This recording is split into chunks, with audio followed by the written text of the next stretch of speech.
أعوذ بالله من الشيطان الرجيم بسم الله الرحمن الرحيم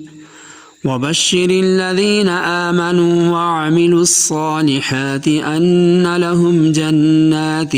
تجري من تحتها الأنهار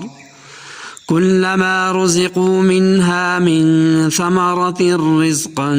قالوا هذا الذي رزقنا من قبل وأتوا به متشابها ولهم فيها أزواج مطهرة وهم فيها خالدون. اور بشر خوشخبری دو الذین جو لوگ آمنو ایمان لائے اور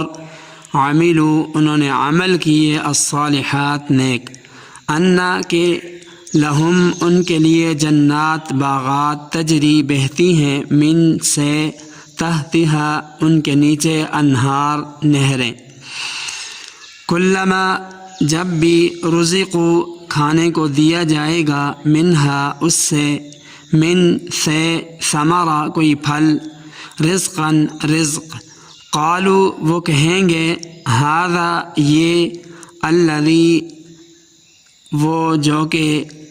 رزقنا ہمیں کھانے کو دیا گیا من سے قبل و پہلے واتو حالانکہ انہیں دیا گیا بھی اس سے متشابہن ملتا جلتا وَلَهُمْ اور ان کے لیے فیہا اس میں ازواج بیویاں مطہرۃ پاکیزہ وہم اور وہ فیہا اس میں خالدون ہمیشہ رہیں گے. وَبَشِّرِ الَّذِينَ آمَنُوا وَعَمِلُوا الصَّالِحَاتِ اور آپ خوشخبری سنا دیجئے ان لوگوں کو جو ایمان لائے اور نیک عمل کیے ان لہم جنات تجری من تحتها الانہار بلا شبہ ان کے لیے باغات ہیں جن کے نیچے نہریں جاری ہوں گی کلما رزقوا منها من ثمرۃ الرزق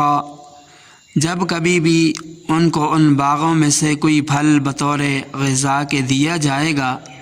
قالوا ھذا الذی رزقنا من قبل تو کہیں گے کہ یہ تو وہی ہے جو ہمیں اس سے پہلے دیا گیا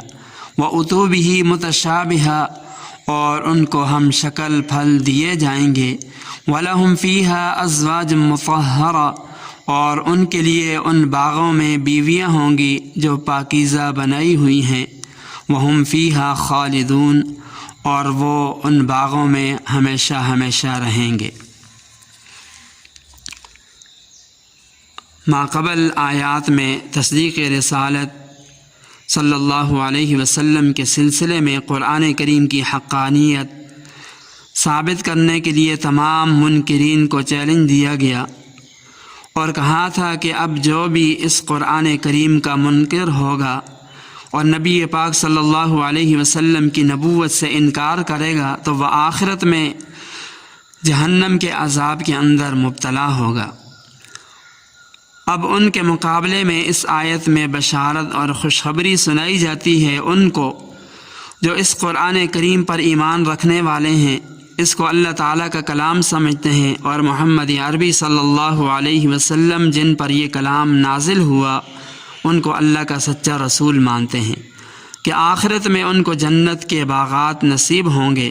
اور وہاں طرح طرح کی لازوال اور نعمتیں اور راحتیں میسر ہوں گی. چنانچہ نبی پاک صلی اللہ علیہ وسلم کو خطاب فرمایا جاتا ہے کہ اے نبی صلی اللہ علیہ وسلم آپ بشارت دیجئے، خوشخبری سنا دیجئے ان لوگوں کو جو اللہ تعالیٰ پر اور اس کے رسول پر اور اس کی نازل کی ہوئی کتاب قرآن مقدس پر ایمان لائے اور احکامات الہیہ کے مطابق اعمال صالحہ کیے. وہ خوشخبری بشارت کیا ہے؟ تو فرمایا ان لہم جنات تجری من تحتها الانہار کہ ایسے لوگوں کے لیے جنت یعنی عجیب قسم کے باغات ہیں کہ جن کے نیچے نہریں بہتی ہیں. لغت کے اعتبار سے جنت باغ کو کہتے ہیں، لیکن شریعت کی اصطلاح میں اس خاص جگہ کا نام ہے جو مومنین، مسلمین، نیکوکاروں کو آخرت میں عطا ہوگی، اور جہاں ہر طرح کی خیر ہی خیر ہوگی، راحت ہی راحت ہوگی، چین ہی چین ہوگا۔ اب آگے اللہ تعالیٰ نے جنت کے بعض حالات اور وہاں کی بعض نعمتوں کا تذکرہ کیا۔ کلما رزقوا منها من ثمرة رزقا قالوا هذا الذي رزقنا من قبل وأتوا به متشابها ولهم فيها أزواج مطهرة وهم فيها خالدون۔ یعنی اہل جنت کو جنت کے پھل جب ایک مرتبہ دینے کے بعد دوسری مرتبہ دیے جائیں گے تو وہ ان پھلوں کی ظاہری شکل و صورت پہلے دیے گئے پھلوں کے مشابہ ہونے کی وجہ سے کہیں گے کہ یہ پھل تو وہی ہیں جو ہم کو پہلے دیے گئے تھے، جو ہم کھا چکے ہیں، لیکن جب ان کو کھائیں گے تو معلوم ہوگا کہ ان کا ذائقہ، ان کا مزہ پہلے پھلوں سے بالکل مختلف اور جدا ہے۔ یعنی جنت میں جو پھل جنتیوں کو دیا جائے گا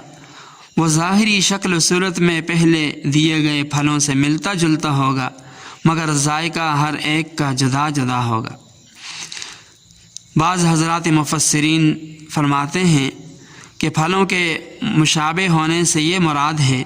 کہ جنت کے پھل شکل و صورت میں دنیا کے پھلوں کی طرح ہوں گے، تو اہل جنت کو جنت میں پھل ملیں گے تو وہ کہیں گے کہ یہ تو وہی پھل ہیں جو دنیا میں ہمیں ملا کرتے تھے، مگر جنت کے پھلوں کو دنیا کے پھلوں سے کیا نسبت۔ پھر یہ کہ جنت میں صرف اعلیٰ غذائیں، مکانات نہیں ہوں گے، بلکہ اس کے علاوہ سکون اور راحت قلب کے لیے وہاں اہل جنت کو پاک صاف بیویاں بھی نصیب ہوں گی جو ہر قسم کی ظاہری اور باطنی گندگیوں سے پاک صاف ہوں گی۔ ظاہری گندگیاں جیسے میل کچیل، غلاظت، بول براز، حیض و نفاس وغیرہ، اور باطنی گندگیاں جیسے ناشائستہ اخلاق، ناپسندیدہ عادات، بے وفائی وغیرہ، اس سے وہ پاک ہوں گی۔ اور پھر یہ کہ تمام جنت کی نعمتیں عارضی اور وقتی نہیں ہوں گی کہ کچھ وقت کے لیے مل جائیں اور کچھ وقت کے بعد وہ زائل ہو جائیں، بلکہ وہاں کی نعمتیں ہمیشہ ہمیشہ کے لیے ہوں گی، کبھی ان کو زوال نہیں ہوگا، کبھی وہ ختم نہیں ہوں گی۔ اللہ تعالیٰ اپنے فضل و کرم سے ہمیں بھی جنت کی وہ تمام نعمتیں عطا فرمائے اور اپنی مرضی کے مطابق ہمیں زندگی بسر کرنے کی توفیق عطا فرمائے۔